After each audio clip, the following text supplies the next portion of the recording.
माझी पत्नी आजारी होती. मी तिच्यावर उपचार केले तेव्हा तिला टीबी असल्याचे आढळून आले. क्षयरोगाच्या उपचारासाठी बराच वेळ लागतो आणि आहाराकडे लक्ष द्यावे लागते.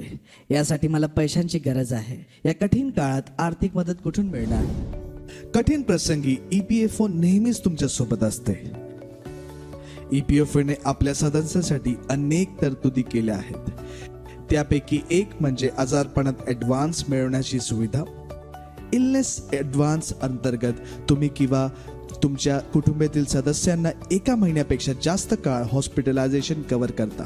TB, कुष्ठरोग यासह अंतर्गत कर्करोग, मानसिक समस्या आणि हृदयाशी संबंधित आजारांवर मोठ्या ऑपरेशनसह किंवा उपचारांसाठी आगाऊ सुविधा मिळू शकतात. ही रक्कम तुम्हाला 6 महिन्याच्या मूळ पगाराच्या आणि महागाई भत्त्याच्या बरोबरीने किंवा कर्मचाऱ्यांच्या PF खात्यातील योगदानाच्या बरोबरीची रक्कम यापैकी जे कमी असेल ते व्याजासह मिळू शकते.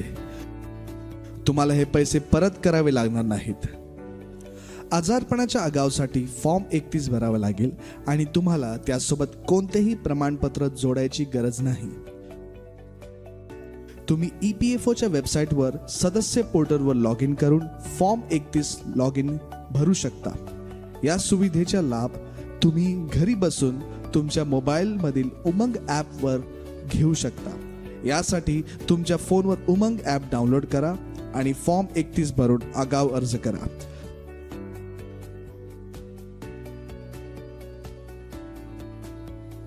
सर्वप्रथम UAN म्हणजेच युनिव्हर्सल अकाउंट नंबर भरा आणि गेट OTP वर क्लिक करा. आता तुमच्या नोंदणीकृत मोबाईल क्रमांकावर प्राप्त झालेला OTP भरा.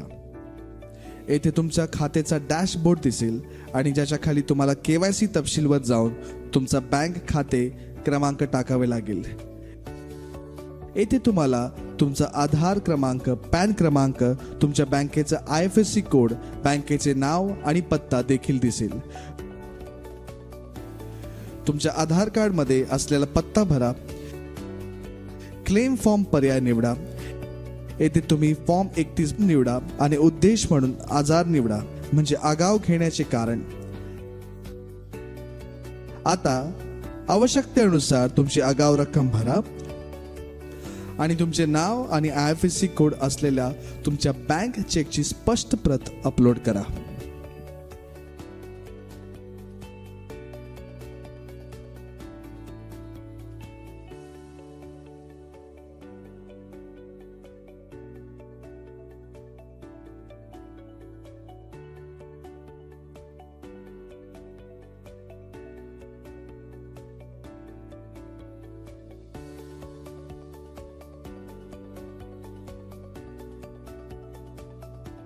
मी ऑनलाईन दावा केला आणि पैसे माझ्या बँक खात्यात खूप लवकर आले. EPFO ने दिलेली ही खूप चांगली सुविधा आहे. भविष्यातील तुमच्या गरजा पूर्ण करण्यासाठी भविष्य निर्वाह निधी EPFOची तरतूद करण्यात आली आहे. या अंतर्गत तुम्हाला सर्वोत्तम व्याजाची सुविधा देखील मिळते. म्हणून तुमचा भविष्य निर्वाह निधी हुशारीने आणि फक्त अत्यावश्यक कारणासाठी काढा.